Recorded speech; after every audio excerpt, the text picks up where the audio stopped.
there's a few topics from your book that particularly stuck out to me that I want to discuss.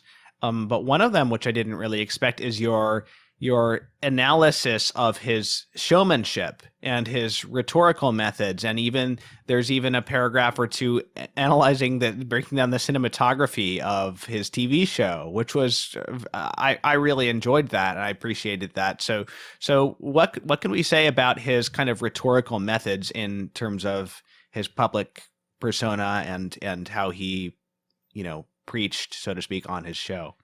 His debate coach in college told him very early on to be natural. And I think he, above all things, was natural.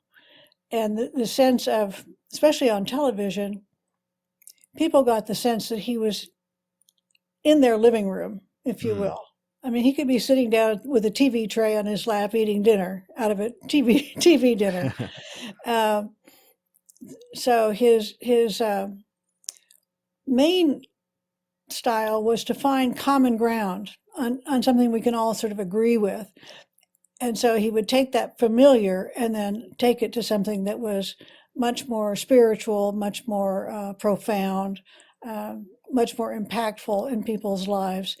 So, I mean, he would talk even about nuclear fission on the on television. You know, that's not something that we talk about around the dinner table at night, but he was Hmm. able to make a whole show out of that. Yeah, that's fascinating. And I remember there was a bit about how he prepared for each episode of the TV show. I think it was the TV show anyway. Yeah. It was like he spent 30 hours prepping for each episode, something like that. Hours and hours and hours. He wrote outlines and would tear them up and throw them away, and he'd write another one, another one, another one.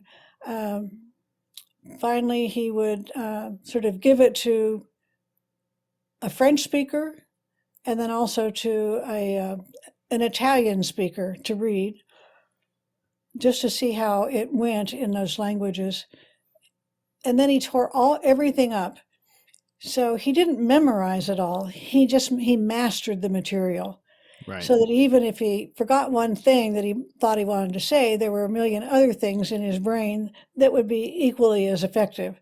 Right. And so he just mastered that material in a way that, you know, you don't see actors doing. He was not an actor. He was not an entertainer. He was preaching or teaching or speaking from his heart every time. Yeah, I mean, I think in the book it said he actually gave the lecture in French and in Italian to his Yes, people in his office who spoke those languages, just to right, make sure he knew it every which way, which is right. fascinating. There were also earlier in the book something about like his 3 rules for lecturing or something. What were those? Oh, let's see. I know one. I remember the third one was don't ever lecture from a sitting position That's because right. fire is Stand up. not kindled sitting down. Um, Um, well, one of the rules is that you shouldn't use notes, and he should tear his notes up every time. oh, But that's right. Yeah, that you shouldn't give the same lecture a never million gave the times. same Yeah, lecture twice. which is great. But also in there somewhere, he also says one of the rules for public speaking is to have a good beginning and a good end, and a short distance between the two. Can you So talk? Yeah, right. I remember that. Can you talk a bit about the cultural power that this guy had, the kind of audience he had, even outside of Catholics? Catholics were not even the majority of his television audience.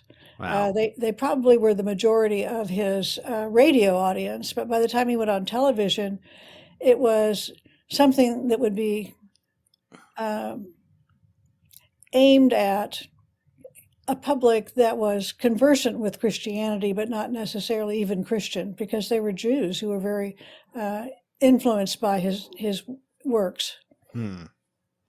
Wow. That's so fascinating. Yeah.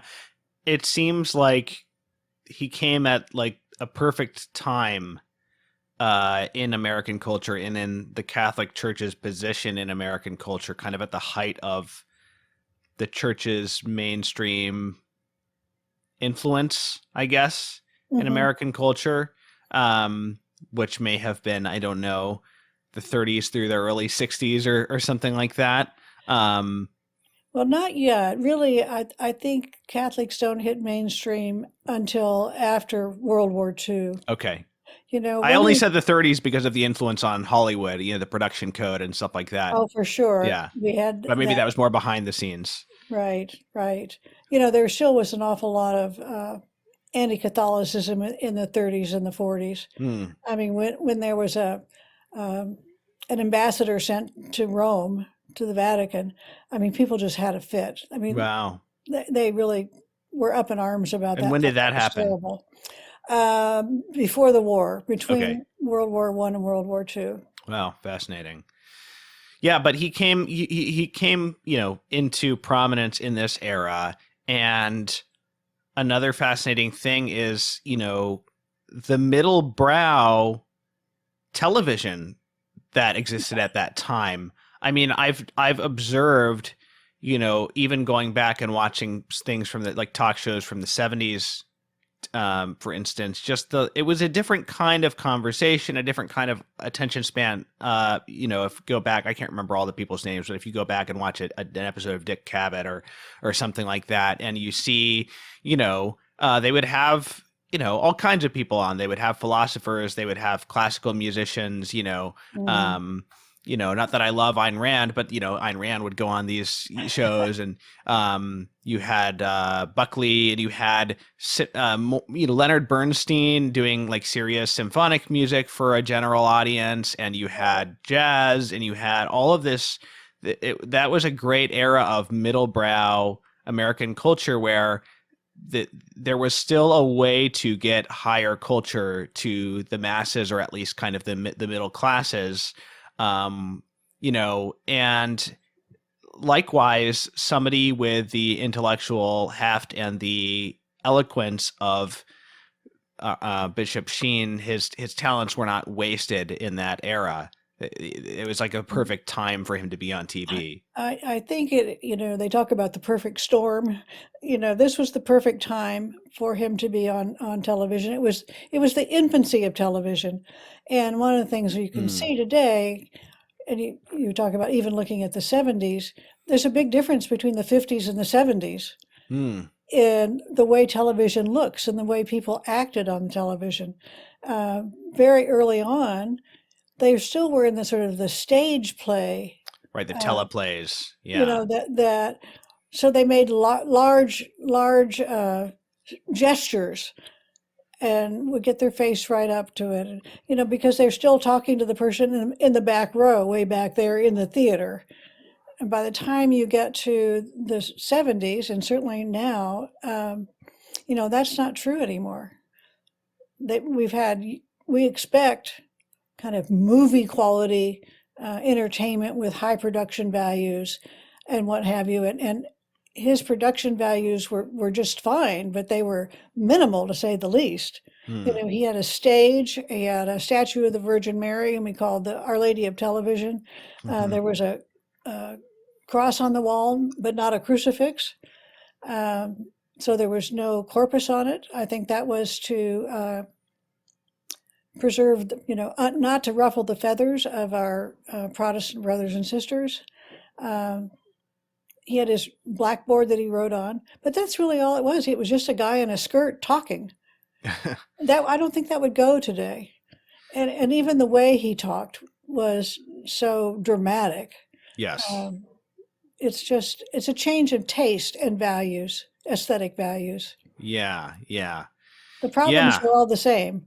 The problems were all the same, and that's one thing I really enjoyed about him was how prescient he was, and he picked up on issues and difficulties in society that transcend time. Hmm. Yeah. So, given the wide religious background of his various viewers, um, how did he conceive the purpose of that show? Was it for evangelization? Was it for something else? Everything he did was for evangelization, but that was not the main reason. The main reason um, Of life is worth living, of life is specifically. worth living, specifically, uh, was that the Catholic Church in New York City Archbishop Spellman, or Cardinal Spellman, wanted to um, help make Catholicism less alien and more American. It wasn't to Americanize the the church, but to let the wider audience see that the church was not a dangerous, subversive organization. You know, even when John Kennedy was running for president, there was talks about the Pope coming and putting the Vatican in the Mississippi Valley. I mean, just bizarre Yeah. things. So there still was that anti-Catholicism, even though in both World War I and World War II, Catholics made up of 35% of the fighting forces, Hmm. and their percentage of the population was, a fraction of that. Wow. Interesting. So once World War II was over and you get into the 50s, and Catholics are starting to move into the suburbs. They're getting away from the inner cities, from their very parochial, national kinds of churches. All the immigrants that came, the Germans would have a German-speaking Catholic church, and the Poles would have Polish, and you know, but it was starting to be, we were, as Catholics, beginning to blend more and more into the Catholic, into the general population. So that was really important to, that's why it wasn't so doctrinal. Life is Worth Living was very general, morality, public issues. It was not the Assumption of Mary into heaven or the Hmm. perpetual virginity of Mary. He wouldn't go there. In fact, when he talked about Mary at all, uh, he talked about her as a mother, you know. So, and he didn't really talk about the Pope. So, it was meant for a wide audience. On the other hand, he wore his full like regalia as a Isn't bishop that on the great? show. Yes, Yeah. absolutely. He said that when they were starting the show, he asked around, "What should I wear?" And it was recommended they just wear the clerical suit with the Roman collar. Hmm. But he said, when I speak to audiences, I always wear my, full regalia. And so he did. But I think one of the reasons behind that full regalia is it's so impressive, to say the least. It's very impressive. The man was all of 5'7", I believe, maybe Hmm. 5'8" on a very proud day. Hmm. But with that regalia and the way it just made him look larger, Hmm. more impressive. The camera angles were a little bit below him, looking up at him, making him look taller than he actually was. Right. Yeah. All those things. But I think the regalia was very important because I think it stated bluntly who he was and what he was about.